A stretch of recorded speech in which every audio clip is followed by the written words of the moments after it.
Šitais video būs par vienu meitenīti un par viņas sajūtām. Un kāpēc viņu tādu taisu? Tāpēc, ka iespējams kāds arī saskatīs sevi.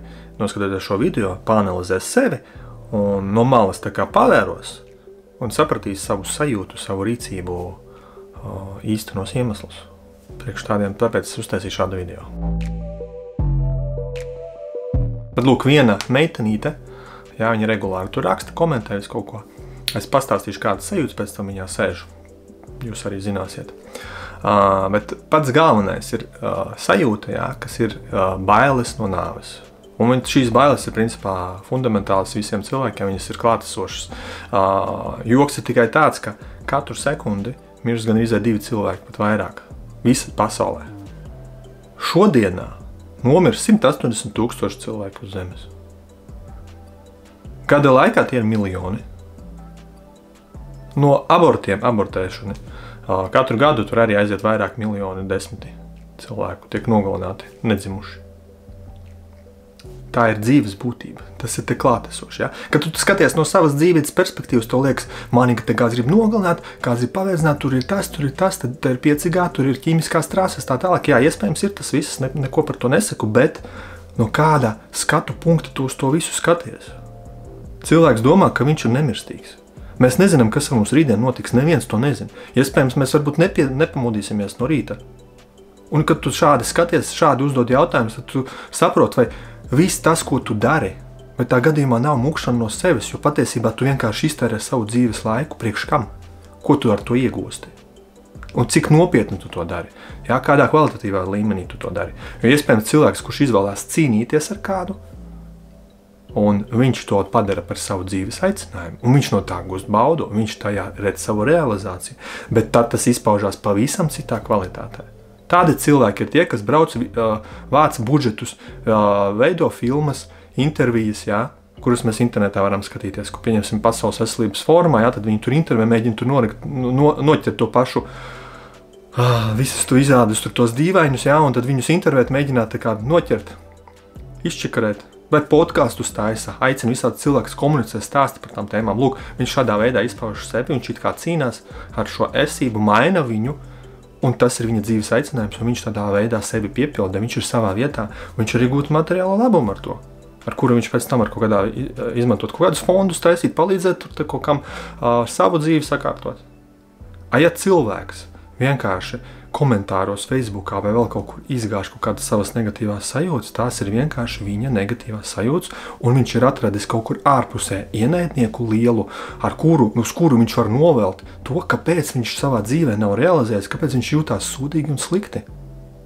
Kāpēc viņš jūtās niecīgs, nožēlojams, kāpēc viņš jūtās vājš, kāpēc viņš tās bailes jūt, kāpēc viņš jūt vientulību, kāpēc viņš jūtās nemīlēts. Un tad ir šis lielais kaut kāds ienaidnieks, jeb kaut kas, vienalga kas, uz kuru var novelt visas tās. Es dēļ tā jūtos šādi. Lūk, tas ir vainīgs. Un dēļ tā, ka lūk, tie tur zog, un tie tur ir kaut ko smidzina, un tie grib nogalināt, tie grib pavērdzināt. Es jūtos sūdīgi savā dzīvē, un es nevaru realizēties, es nevaru darīt to, ko es gribu. Atbilde ir tāda, ka tu vari darīt. Tu vienkārši nevari dēļ savām negatīvām sajūtām, un tas ir vieglākais mehānisms, tā psihi aizsargājās, lai nejustu to visu, lai neatzītu patiesību, kāda viņa ir. Patiesība ir tāda, ka tās visas sajūtas ir tavas. Un ja mēs paņemsim tagad un šitā hops, un atslēgsim visus tos negatīvos notikumus, nav vairs 5G, nav vairs nekādas ķīmiskās trases, neviens neko nespēr, ir ideāli radīti apstākļi, lai tu varētu dzīvot un baudīt, priecāties, sevi realizēt. Kas tad būs? Sūdīgās sajūtas tāpat paliks pat vēl sliktāk, jo vairs nebūs ārējā ienaidnieka, uz kuru tad varēja novelt to visu, to negatīvo, ko tu sevi jūti. Un ieslēgsies kaut kāda depresija, apātija, un lai to visu nejustu, vai nu ieslēgsies bipolārie traucējumi, šizofrēnija, kur izdomāts dažādi tēli, un pēc tam psihienē tāds cilvēks tiek, vai nu viņš izdomāts kaut kādu jaunu ienaidnieku, ar ko varētu cīnīties. Lielu, mazu, vienalga kādu. Tā vienmēr ir bijis. Mēs apskatāmies uz vēsturi, uz visu mēs redzam. Reliģija tieši to pašu dara. Reliģija atrod ienaidnieku, ar ko cīnīties. Ir Dievs, ir vēlns, cīnamies ar vēlnu, cīnamies ar ļaunumu. Tie ir priekš tam, lai cilvēki var tur aiziet, lai viņi jūt grupu, piederību kaut kam. Tas viņam rada kaut kādu stabilitāti, kaut kādus pamatus, un tad šos iekšējos negatīvos stāvokļus esot kopā ar grupu, mazāk tu jūti. Un tad tur, teiksim, kad cilvēks nevar sevi realizēt, jā, šie negatīvi, ar negatīviem stāvokļiem nestrādā, strādā vienkārši ar to, ka rada apstākļus, ka tas jau nav svarīgi, tas viss ir sātans, viņš to pārbaudā. Jā? Un cilvēks it kā jūtās ir ok, un viņš var ar šiem saviem negatīviem stāvokļiem dzīvot. Dzīvē. Būtība ir tajā, ka dzīve vienkārši rit. Visai dzīvei lielai, pilnīgi vienalga par tādu maziņu drupatiņu, par tādu maziņu kripatiņu, kas ir, teiksim, tu, kurš skatās un viņam ir šie negatīvie stāvokļi, viņš tur grib kaut ko komentāros izpausties, savas bailes, savas agresiju, savu vilšanos, savas dusmas, vilšanos par dzīvi, apvainojumu uz dzīvi. Šo visu savu negatīvo, šo visu savu žulti, kurš grib tādā veidā tā kā izlikt. Viņam patiesībā ir slikti, un viņš grib kādu par to visu vainot. Lielajā dzīvē patiesībā ir vienalga. Tādu mazu kripatiņu. Jo, kā jau es teicu, ja mēs pastamies lielo statistiku, katru sekundi mirst 2-3 cilvēki pasaulē. Bet tas visu laiku, lūk, kamēr jūs skatāties šo video, ir jau simtiem cilvēku nomiruši. Nu, un ja jūs dzīvosiet šajā apziņā, šajā faktā, tad jūs nojūksieties. Jums tas ir loģiski, ka neviens to nedara. Līdz ar to, kas ir primārais? Primārais ir sevi realizēt un baudīt šo vietu, šo dzīvi, kāda viņa ir. Jā, un iespējams, te kāds spēlē kaut kādu spēlīti, es gribu kaut ko pakļaut. Jā, ir tādas tiesības tiem cilvēkiem. Viņiem ir vara, viņiem ir resursi. Viņi grib kaut kādu savu dzīves, iztaisīt savu spēles lauku, kuru viņš pārvaldīt citus. Lūk, viņam tas ir dzīves mērķis. Viņam nekas cits vairs baudu, kaifu nedod. Viņš tajā vienkārši grib izpausties. Tu negribi. Ja tu negribi, tad cīnies, bet dari to apzināti.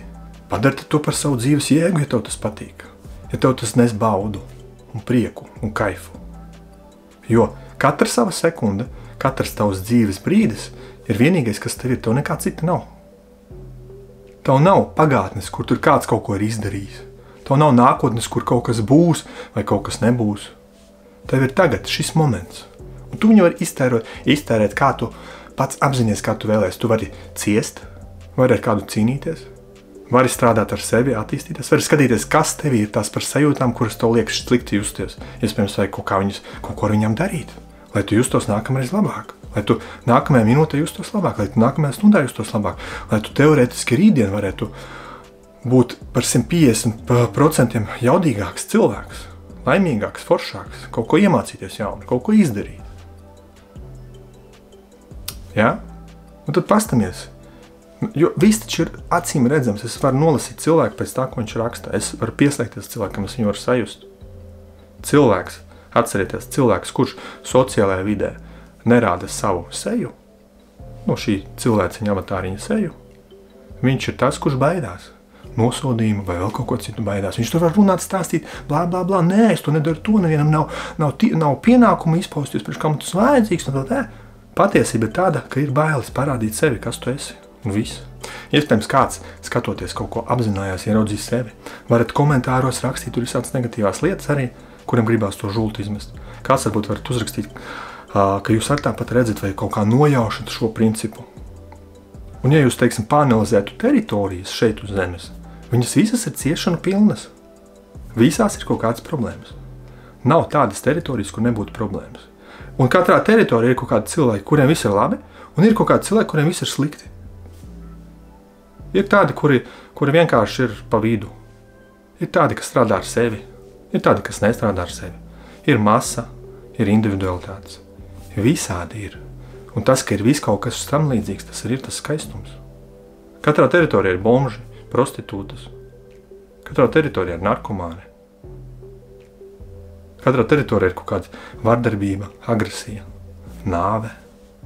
Nāve pat par sevi ir klātesošu kopš pašiem pirmsākumiem. Iedomājieties, ja mēs paņemam Bībeli, kur tika radīta paradīze, kur bija visi zvēri.